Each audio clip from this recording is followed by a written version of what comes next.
నీ బలహీనతను చూసి భయపడకు. Don't hide your floss. మనలో ఉన్న లోపాలను ఫ్లాస్ చూసి బాధపడకూడదు. అవే మనల్ని ప్రత్యేకంగా నిలబెడతాయి. జీవితంలో ఏదో ఒక లోపం ఉందని, మనం అందరిలా లేమని, మన వల్ల ఏదీ కాదని చాలాసార్లు కుమిలిపోతుంటాం కదూ. కానీ గుర్తుపెట్టుకోండి, ఈ సృష్టిలో ఏది అసంపూర్ణం కాదు. దీనికి సంబంధించిన మనసులో ఒక కవిత మెదిలింది, వినండి. పగిలిన అద్దంలో ప్రతిబింబం కనిపించదని బాధపడకు. ఆ పగిలిన ముక్కలే సూర్యకాంతిని 1000 దిక్కులా విరుజుమ్ముతాయి. నేను ఓడిపోయానని, వెనుకబడ్డానని కన్నీరు పెట్టకు నేస్తమా. వెనక్కి తగ్గిన బాణమే లక్ష్యాన్ని బలంగా తాకుతుంది. నీలో ఉన్న లోపం నీ పాలిట శాపం కాదు. సరిగ్గా వాడుకుంటే అదే నీ విజయానికి ఆయుధం. అవును, మన బలహీనతే మన బలం కావచ్చు. అది ఎలాగో చెప్పడానికి మీకు ఒక చిన్న కథ చెప్తాను. అనగనగా ఒక ఊరిలో ఒక నీళ్ళ వ్యాపారి ఉండేవాడు. అతను రోజు నది నుంచి 2 పెద్ద కుండల్లో పాట్స్ నీళ్లు నింపుకొని తన యజమాని ఇంటికి తీసుకువెళ్ళేవాడు.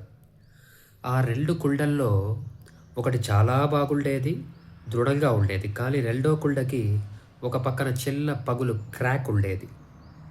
ప్రతిరోజు ఇంటికి చేరేసరికి మంచి కుండలో నీళ్లు నిండుగా ఉండేవి. కానీ పగులు ఉన్న కుండలో సగం నీళ్లు దారిలోనే కారిపోయేవి. ఇలా 2 ఏళ్ళు గడిచాయి. మంచి కుండకి చాలా గర్వం, నేను పర్ఫెక్ట్, నాలో ఒక్క చుక్క నీరు కూడా వృధా కాదు అని. కానీ పగిలిన కుండ మాత్రం చాలా బాధపడేది. నేను నా యజమాని కష్టాల్ని వృధా చేస్తున్నాను, నేను ఎందుకు పనికిరాను అని ప్రతిరోజు ఏడ్చేది.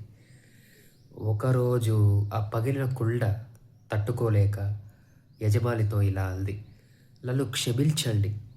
నాలో ఉన్న ఈ పగులు వల్ల మీరు కష్టపడి తెచ్చిన నీళ్లు సగం వృధా అయిపోతున్నాయి. నన్ను పడేసి కొత్త కుండ కొనుక్కోండి అని. అప్పుడు ఆ యజమాని నవ్వి ఇలా అన్నాడు, పిచ్చిదానా, ఈ 2 ఏళ్లుగా మనం నడిచే దారిలో నీ వైపు ఏముందో ఎప్పుడైనా గమనించావా? రేపు వచ్చేటప్పుడు చూడు. మరుసటి రోజు చూస్తే మంచి కుండ ఉన్న వైపు కేవలం ఖాళీ నేల ఉంది.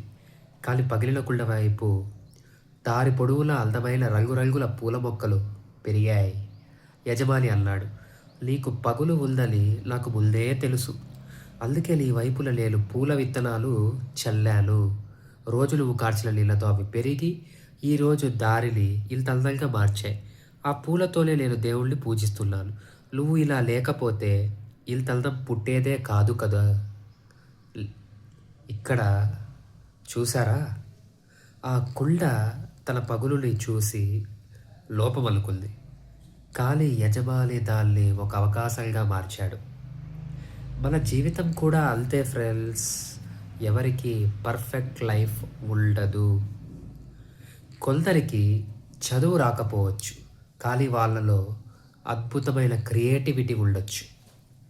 కొందరు పేదవాళ్ళు కావచ్చు, కానీ వాళ్ళ దగ్గర ప్రపంచాన్ని జయించే పట్టుదల ఉండొచ్చు. ఎవరైనా నిన్ను విమర్శిస్తున్నారంటే నీలో ఏదో లోపం ఉందని కాదు, నీలో ఉన్న ప్రత్యేకత వాళ్ళకి అర్థం కాలేదని.